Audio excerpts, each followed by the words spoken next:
में? बस इस नए महकमा को और आगे बढ़ाना है। मैं चाहती हूँ एक एजुकेशनल हब हो, स्वास्थ्य को लेकर के यहाँ पर बेस्ट सर्विसेज उपलब्ध हो, और सड़क, बिजली, पानी, रोशनी और लोगों को पक्का छत, ये सब उस नए महकमा का हिस्सा है।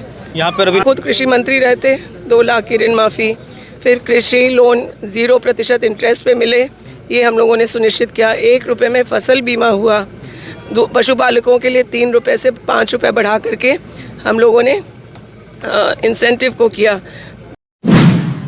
नमस्कार, आप एक्सप्रेस न्यूज़ देख रहे हैं। हमारे साथ में दीपिका पांडे सिंह है और लगातार क्षेत्र भ्रमण कर रहे हैं। क्या कुछ अब लोगों से प्यार मिल रहा है? देखिए, बहुत उत्साहित है जनता।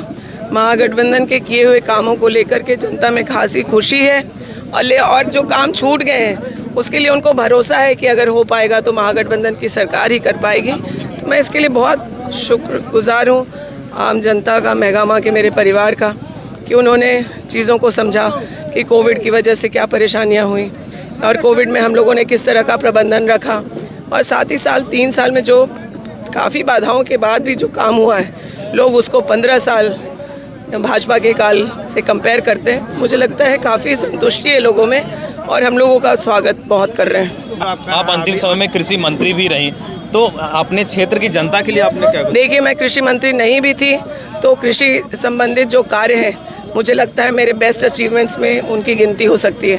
बौरा बराज 19 साल से बंद था, हम लोगों ने उसको बनवा कर सुनिश्चित किया कि 10,000 किसान उससे लाभान्वित हो। आज ठाकुरगंगटी से चल के मेहरमा के कस्बा तक वहाँ का पानी जा रहा है।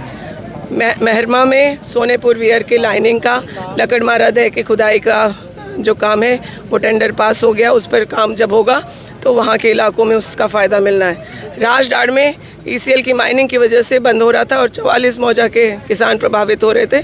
हम लोगों ने उसको सुरक्षित किया और उसके जीर्णोद्धार के लिए भी जो कार्रवाई की गई, आज उससे भी लोगों का पटवन हो रहा है। धान के बीज समय पे मिले, हर तरह का बीज राज्य में टाइम पर उपलब्ध हो, मेरे महकमा में उपलब्ध हो, इसके लिए हम लोगों ने दिन रात संघर्ष किया। धान हमारी मुख्य उपज है। आज 2019 में 1,000-1,200 जो धान का दाम था कारोबारियों के द्वारा, राज्य सरकार के दर तय करने की वजह से आज 2350 से लेकर 2450 रेट हो गया है, और खुले बाज़ार में भी व्यापारी बाध्य हैं कि 2,000 से 2,200 के रेट मिलें। पैक्स को किसान धान दे पाए, इसलिए हम लोगों ने पैक्स की संरचना को पूरा सही कराया। और अपने खुद कृषि मंत्री रहते, 2 लाख की ऋण माफ़ी, फिर कृषि लोन 0% इंटरेस्ट पे मिले, ये हम लोगों ने सुनिश्चित किया। 1 रुपये में फसल बीमा हुआ, पशुपालकों के लिए 3 रुपये से 5 रुपये बढ़ा करके हम लोगों ने इंसेंटिव को किया। मिलेट्स उगाने वाले किसानों को प्रोत्साहन के लिए 50 करोड़ रुपए, फिर FPOs को हम लोगों ने एक्चुअली 15 लाख रुपए का FPOs को मिला उनके परफॉर्मेंस के हिसाब से।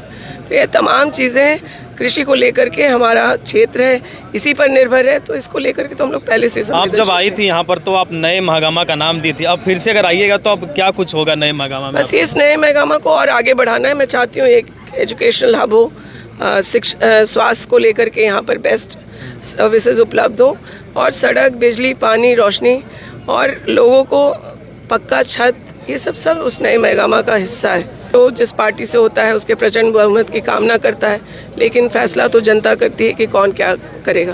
तो ये हमारे साथ में दीपिका पांडे सिंह थी, महागामा विधानसभा से कांग्रेस की प्रत्याशी, और बता रही थी कि उन्होंने क्या कुछ विकास किया है। आगे चुनाव का जो रिजल्ट है वो 23 नवंबर को है। 23 नवंबर को ही पता चलेगा कि महागामा का अगला विधायक कौन होता है और झारखंड में किसकी सरकार बनती है। तमाम खबरों के लिए बने रहें और देखते रहें एक्सप्रेस न्यूज़।